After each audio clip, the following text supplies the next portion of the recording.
solids of revolution. So that is your lesson 5.1. Okay?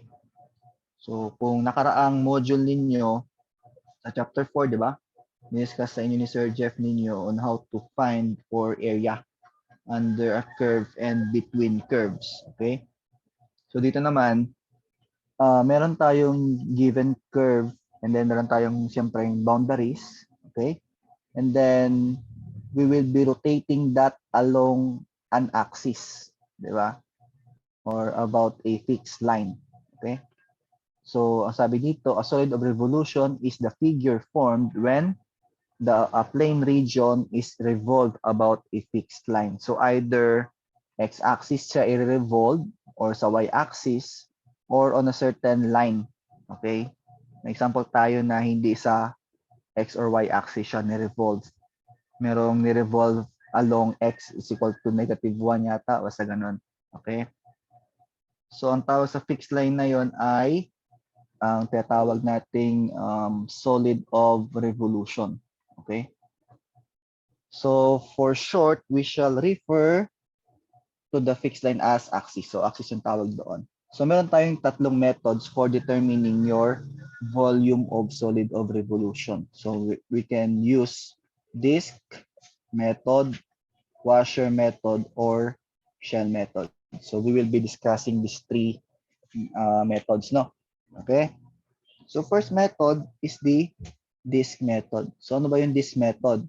So ginagamit yung disk method when the element or strip, take note of these terms, perpendicular to and touching the axis. Okay? So ginagamit yung disk method kapag yung strip, okay, is perpendicular to and touching your axis. So this means that the axis is part of the boundary of the plane area. So kapag inikot mo yung strip na yon, so it will form a disk. Kaya siya tinawag na disk method. Okay? So from here, no, as you can see, we have a given figure 5.1. Okay? So let us take, for example, we are given y is equal to f of x, no? Okay? We are given y is equal to f of x. Ito yun, no? Ito yan. Ito yan yung curve. Okay? Yan yun yung curve na yan. Kung saan man naabot yan. Okay? Yun yung given curve. And then, syempre, binabanggit dyan, meron tayong given limits, no? From A to B. Yan. From A to B. So, we are given limits A to B. So, when we evaluate for the area of this, di ba? Gagamit tayo ng vertical strips, no? So, we will use vertical strip.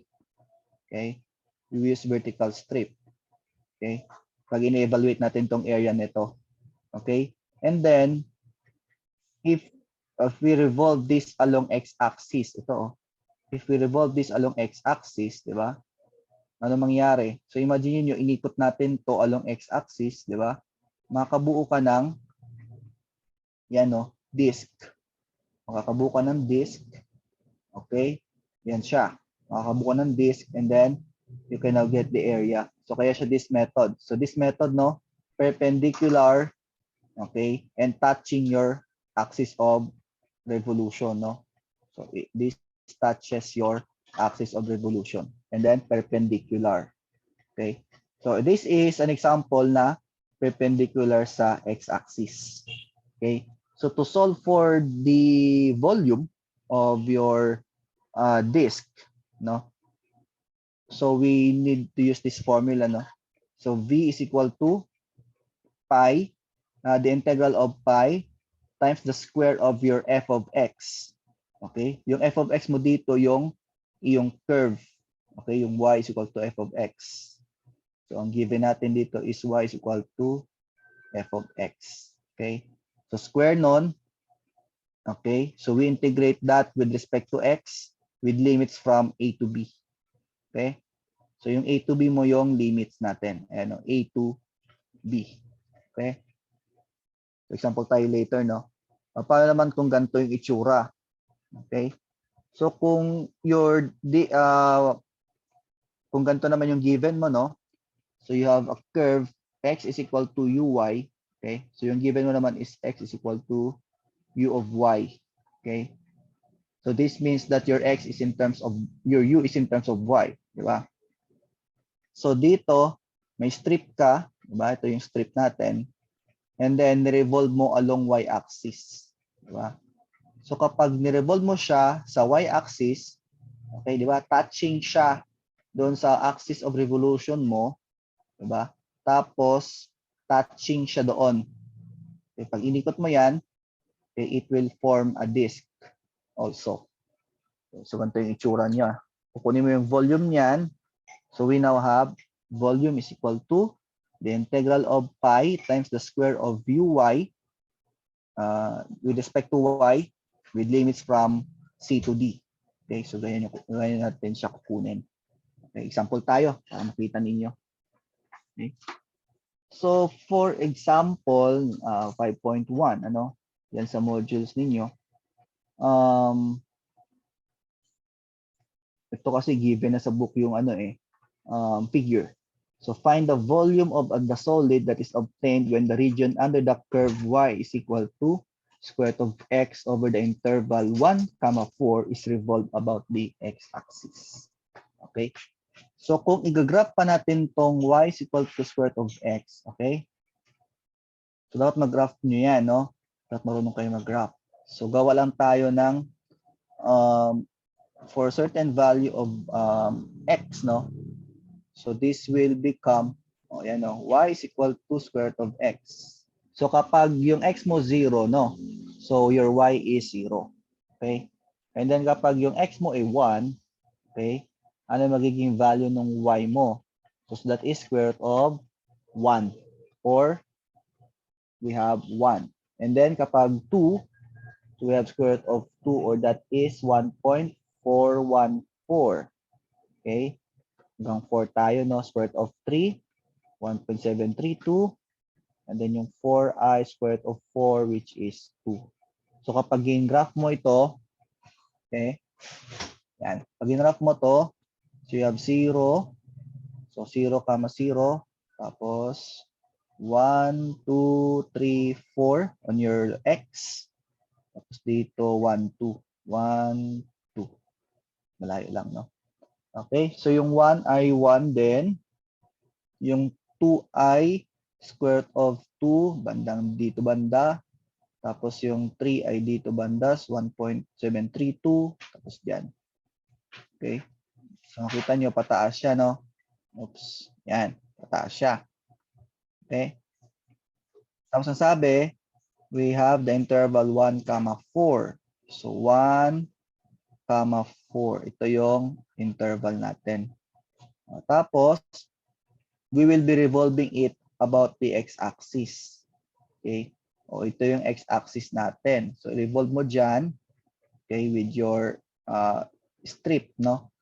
Touching the axis and perpendicular to the axis, no? So, mabuo mo ito. So, ito na yung solid of revolution for your example number 1. Okay?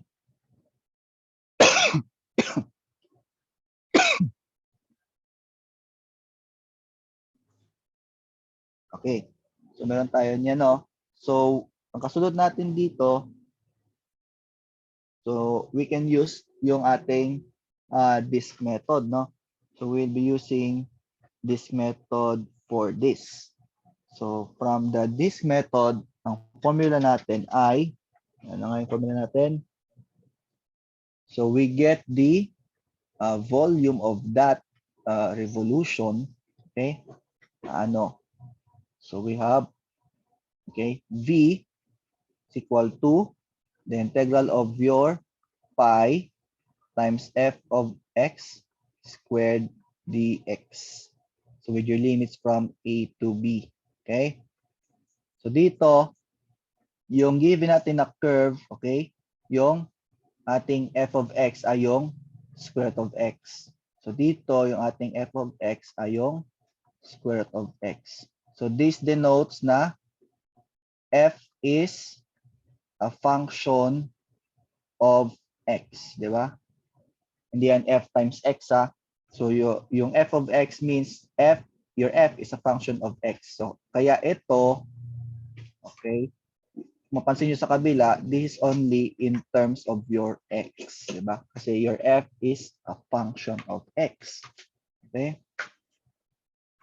So, lagay na natin yan, no? So, we have pi, labas ko na yan kasi constant, no? Integral of your f of x, which is square root of x. Okay? Squared natin, dx. Yung limits natin, ito, from 1 to 4. So, from 1 to 4. Okay? So, solving the integral, ito muna, simplify natin. Ito, simplify natin. Square root of x is squared. So, that is x na lang, no? We have p is equal to pi times the integral of x dx with limits from 1 to 4. Okay. Sino kaya maganda tawagin? Ano yung integral ng x dx?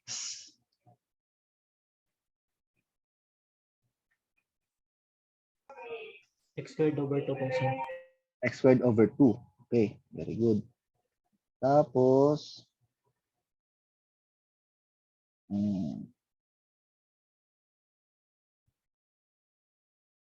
ayan. So, sabi niya ay x squared over 2. So, we have pi. Na-integrate ko na, no? Yan. So, we have pi times x squared over 2. So, with limits from 1 to 4. Okay? So, ngayon, evaluate na natin yung definite integral, no? So, upper limit minus the lower limit, no? So, ang gagawin natin, so we have pi over 2, constants yan, ilabas ko na, no? So, times, yung x squared na lang natira, no? Pwede natin gawin na pi over 2 times x squared. So, yung limits from 1 to 4. So, x squared. So, we have x upper limit 4. 4 squared minus 1 squared. Okay? Ano kaya sagot natin dito? So, pi over 2. Pi over 2. Tapos, 16 minus 1. So, we have 15 over 2 pi. Tama ba? Paki-confirm. 15 over 2 pi. Tama po, sir. Okay, so yan siya, no? So sa isang example, find the volume of the solid generated when the region enclosed by y is equal to square root of x, y is equal to 2, and x is equal to 0 is revolved about the y-axis. Okay? So nandito na sa figure, okay? So i-graph natin yung y is equal to square root of x, no? Okay? Yun na rin pala yung kanina, no? Y is equal to square root of x. Yun na rin. Same. Same na yung graph. Ito siya. Tama. Yan yung graph natin, no? Okay. So, ito yung y is equal to square root of x. And then, so, enclosed by the curve, y is equal to square root of x.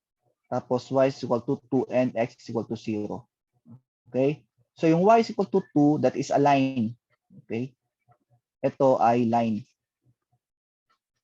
Line yan. No? So, y is equal to 2. Ito yan, no? Ito yan. Y is equal to 2. Ito. Okay? And then, yung x is equal to 0. Siyempre, ito yan. Ito. Ito makita. Pula. Ito yan. Sabi ang drawing ko. So, ito yung x is equal to 0. Okay? So, yan. So, ano yung area, ano yung volume, no? So, when we take horizontal strip, di ba? Horizontal strip tayo dito, di ba? So, horizontal strip ka dito, so it's touching your axis of revolution, okay? Touching siya ng revolution mo, and then perpendicular siya, so this is this method. Okay? So, pag ni-revolve mo, ganito yung itsura niya. Okay? So, this is the solid of revolution for example 5.2 ito. Example 5.2. Okay?